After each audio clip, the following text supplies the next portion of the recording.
سلام كورات تخاتلتي channelنا أو نايلو معانت فيلمنا نعمتات بزي فلطو سبن زي فلطو مخناتن أسريت تأثير دحر مصنح خوات سنكالو حنون مفداين أتوم ساعات نمركاون زيقورو نقرات كن رئينا كسام وداتا سناي تانحيد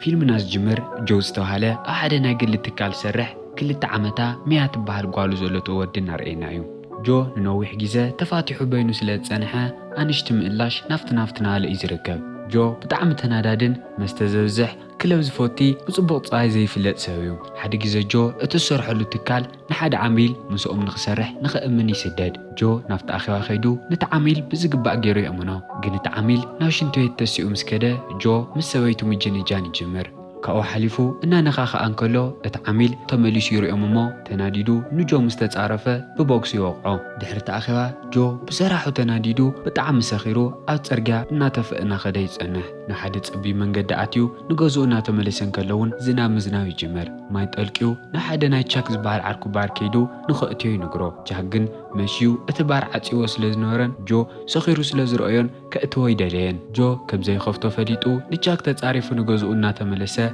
بتشات سلال مسحازت سويتي جاجة كم أملو نغجنجنا قررون كلو بزي فلط أنا قرت وقومو ونقسحيتي ديكس أفت ساعات سوستفترة ولا حدا سوي يفلتن تراجو كادوك أسخنا كحن كلو ننوسو أهوتيل زمسل إسرائيتي رخوا جو نمنتاي كم ستتألفن أفتبوتا نغندي معالت داكش خمت أنحن نغندي معالت أو خمت دونجن من ما يفلتن جو كل معالتي سلسة جيزة مقوي موتو نيرو جن سلستين تمساسلتن حد عينتين نيران حد معالتي نتقول جيزة مجوزم تصلوا سب نمنتاي كم ستتألفن أو خمسة أسرن كحتو يمكر جن تساو ولا حنتك على كمل سلو أتمجوه هو يخيد حد معالتي جو التلفزيون سبورت تسرح قالي رقمه ودخم مخانو نجارو تلعيلوه نعا النار إيه سروحي ود رخيعو سروح مسودة زي تفلت أتكمتيو ونو يسحتو مسدك أسا حدا زي فلت ودي نفتوش تخفلاتيو نيجو DNA سامبل يوسد كمون نهات عشرون نيتو عتاي زرون خمس جبر لودي بني جوز الألفسة استأزز أيو إذا جبر لون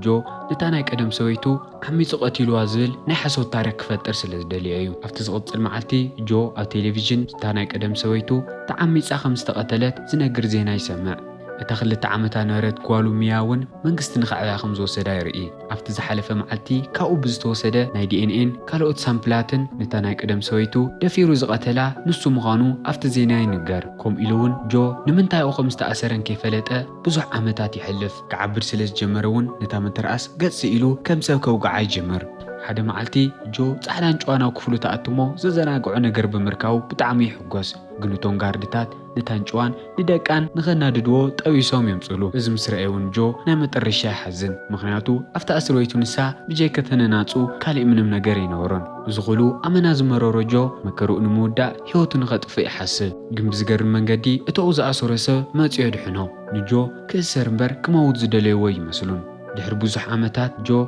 قالوا ميا عباي قال كوينا التلفزيون ناي موسيقى انسترومنت انت جاوت كم زي لا يفلت لكاميا كم منغستي كل تبتع مزفتيوا سو حدار وسيدوم كم قالوا اناف قورئ معويموا جو بزي تبراتاتيعو هيوت نمقصال يوسن نديا نسو خم زي قتلا نخأمناون معالتاوي ناميا دبدابيتات يصحف طعنون كمونون نمحلاون سبورت مسرح يجمر قالوا ميا دقيمو نغرخوان او زأسوري سورخيو حنقو نخفدن ناي متقرشا وصانو يقبرو أفت زغطلو رحجو تناشور بليكوتات حدا بحدا نافليه كافت بوتا خملت يفتن نخملت إنا تداليين كاللوغن التلفزيون قالوا ميا يقرأتو له 5 سنة قال محتات إنا تقار الله يرئي بتعم تحقيسو تقوارو داقي من حسولن كاللو ادخل جزا زفنتو كيميكالي سددمو داقي مونو يسحد لكا اتمو أوزا أسروا سوات نخملت بزح مدلايات كم زقبرلو إنا فلوتو يتصنحو اتمثل تغيرو جو أفت هوتيل نحسر عامت مستأسرة كم زوات سن رئي كناك خلو أصلا دقائت يوم يتصنحو كفيت واخوت انكلون اتزا أسور سب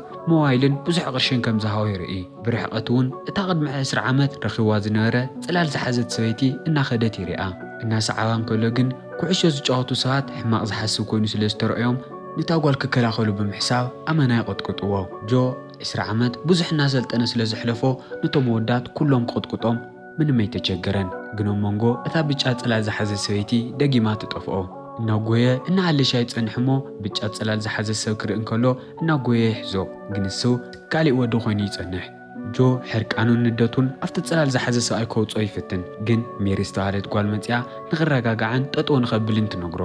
ሜሪ ኣብ ሓደ ክሊኒክ ነርስ ኮይና ትሰርሕ ስለ ዝነበረት ጆ ተጨናኒቁን ተረቢሹን ስለ ዝረአቶ ዶክተር እንድሕር ድሊካ ብዛ ስልኪ ደውለለ ኢላ ናይ ቢዝነስ ካርዳ ትህቦ ጆ እዚ ገይሩ ነቲ ናይ ቀደም ዓርኩ ቻክ ክርኢ ይኸይድ ቻኪ ንጆ ክሪኦ እንከሎ ን20 ዓመት ሓንቲ ቃል ዘይብሉ ጠፊኡ ስለ ዝነበረ ብጣዕሚ ይድንግጽ ኣብ ውሽጢ ኣትዩ ኮፍ ምስ በሉ ጆን ቻክ ኩሉ እቲ ታሪክ ይነግሮ ወዲኡ ጠጠው ምስ በለ ግን ሃንደበት እታ ዝተዋሃበቶ ስልኪ ምጽዋዕ ትጅምር እቲ ስልኪ ከልዕሎ እንከሎ እቲ ዘይተፈለጠ ሰብ ኣብ ሓደ ቦታ ኣሲሩ ዘጽንሖ ንሱ ምዃኑ ንጆ ይናዘዘሉ እቲ ስልኪ ምስ ዓፀወ ጆን ቻክ ታዋይ ምዃኑ ንምፍላጥ ኣብ ኢንተርኔት ምእላሽ ንኽሕግዞ ይነግሮ እቲ ምሸት እሱ ጆ ቅድሚ ሕዚ ዘቐየምክዎ ሰብ መን የሊሉ ሙሉእ ትውስቱ ይዝክር ናይ ቀደም መሳርሕቱ ሓለፍቱ ዓማዊሉን ምስኡ ዝዞሩ ነበሩ ሰባትን ግን ዋላ ሓደ ክመፀሎ ይከኣለን ሰዓታት ኣሊሾም ጃክ ደኺምዎ ክደቅስ ስለ ዝደለየ ጆ ቦይኑ ምእላሹ ይቕፅል ኣብቲ ዝቕፅል ንግሆ ጃክ ንጆ ክእልሾ እንከሎ ውንኡ ስሒቶ መሬት ደቂሱ ይጸንሖ እታው ጅብኡ ንረት ቢዝነስ ካርድ ኣውፂኡ ነታ ነርሲ ድውለላ እሞ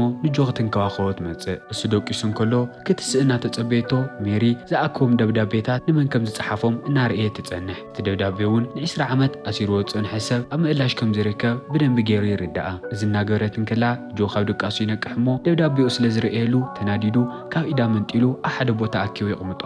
ሜሪ ግን 20 ዓመት ዝኣስሮ ሰብ ኣብ ምእላሽ ከም ዝርከብ ብደንቢ ጌራ ስለ ዝፈለጠት ንኽትሕግዞ ፈቃደኛ ከም ዝኾነት ትነግሮ ሜሪን ጆን ቅድሚ ሕጂ ናፍታ ስልኪ ዝደወሉሉ ሰብ መን ምዃኑ ንምፍላጥ ኣብ ብዙሕ ቦታታት ይንቀሳቐሱ ግን መን ምዃኑ ዘይፈልጦ ሰብ ብምንታይ ክእልሾ ከም ዝኽእል ስለ ዘይፈለጠ ጆ ጽቡቕቲ ሓሳብ ትመጸሉ እቲ 20 ዓመት እናወልዖ ጸንሐ ምግቢ ካበይ ከም ዝመጽእ ነበረ ንምእላሽ ናብ ናይ ቻይና ታውን ሰፈር ከይዱ ኣብ ብዙሕ ምግቢ ቤታት እናዘረ እታ ን20 ዓመት ዘልዓ ነበረ ምግቢ እናጣዕምን እናጨነየን እሳድያ ካሊእ ብደንቢ ይእልሻ ሓደ ብሓደ መዓት ሬስቶራንታት ምስ ዞሮ እውን ኣብ ሓንቲ ሬስቶራንት እታ 20 ዓመት ዘልዓ ነበረ ምግቢ ካብዛ ቦታ ትመጽእ ከም ዝነበረት ርግጸኛ ይኸውን ኣብኡ ኮፍ ኢሉ እዚ ኣያይሉ ርግጸኛ ምዃኑ ንሜሪና ነገራ እንከሎ ግን ሓደ ሱፍ ዝገበረ ሰብኣይ ብዙሕ ምግቢ ኣዚዙ ሒዙ እንትወፅእ ይርኦ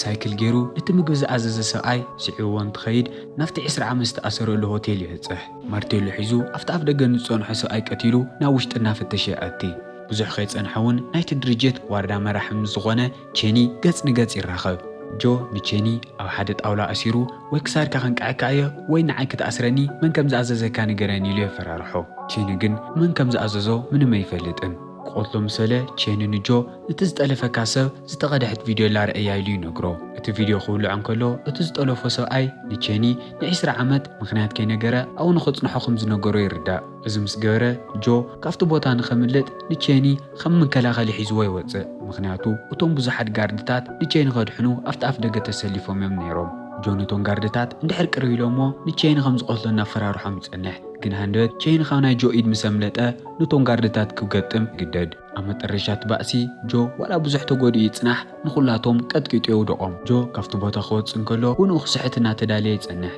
መን ምዃኑ ዘይተፈለጠ ሰብ እውን ካብኡ ኣልዒሉ ናብ ናይ ቻክ ገዛ ኣፍ ደገ ኮፍ የብሎ ክምርምሩ እንከለዎ እውን ካብቲ ቦታ ናብ ናይ ቻክ ገዛ ዘምፅኦ ሰብ እቲ 20 ዓመት ክእሰር ዝኣዘዘ ምዃኑ ይፈልጥ ጆ ኩሉ ቆስልታቱ ክሳብ ዝሓወሉ ሜሪን ቻክን ብሓደ ይንከባኸብዎ ሓደ መዓልቲ ጆ ኣብ ናይ ቻክ ባር እናሰተየ እንከሎ እቲ 20 ዓመት ዝኣሰሮ ሰብ ኣብ ቅድሚኡ ኮፍ ኢሉ ይሪኦ ስልኪ ደው ኢሉ ኣብ ቅድሚኡ ኮይኑ ክዛረቦ እንከሎ እውን ብጣዕሚ ይድንግጽ ጆ ድሕሪ ክንደይ ምስቲ ዝእልሾ ነበረ ሰብ ገጽ ንገጽ ምርኻቡ ብጣዕሚ ይሐጉሶ ግን ጋርድታት ብደንብ ስለ ዝሓልይዎ ምንም ክገብሮ ይከኣለን እቲ ሕማቕ ወዲ እውን ን20 ዓመት ኣነያ ኣሲረካ ሰበይትኻ ክሳብ ትመውት ዝተጋሰስክዋ እውን ኣነ ባዕሊ እየ ኢሉ ንጆ ይነግሮ ቅጽል ኣቢሉ እዚ ኩሉ ዝገበርክዎ ንምኽንያት እዩ ኣነ መን ምዃነይን ንምንታይ ከም ዝገበርክዎን እውን ንኽትግምት ግዜ ክበካ ኢሉ ንጆ ይዛረቦ ንኽትምልሳ 2 መዓልቲ ኣለካ እንድሕር ዳ ኣብ ትኽክል መሊስካያ ኣነ ንባዕለይ ቀቲለ ንዓኻ ዋጋ 20 ሚልዮን ዳይመንድ ክበካ እየ እንድሕር ትኽክል ዘይገሚትካ ግን ንዓኻን ጓልካ ሚያን ብሓደ ቆትለኩም እየ ይብሎ ካብኡ ወፂኡ ጆ እናጎየ ናብ ሜሪ ይኸይድ እሞ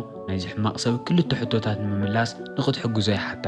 ኣብዚ ብርክ እዚ ጆና ሜሪ ከም ዝቀራረቡለውን ከም ዝፋተዩለውን ግልፂ እዩ ነይሩ ኣብቲ ሰዓት እሱውን ኮፍ ኢሎም እናሓሰቡ ጆ እቲ ወዲ ዝሃቦ ሞባይል ፍልይ ዝበለ መፀውዒ ከም ዘለዋን ንሱ ብዝደወለ ቁፅሪ ፍልይ ዝበለ መፀውዒ ገይራ ከም ትፅውዕን ይፈልጡ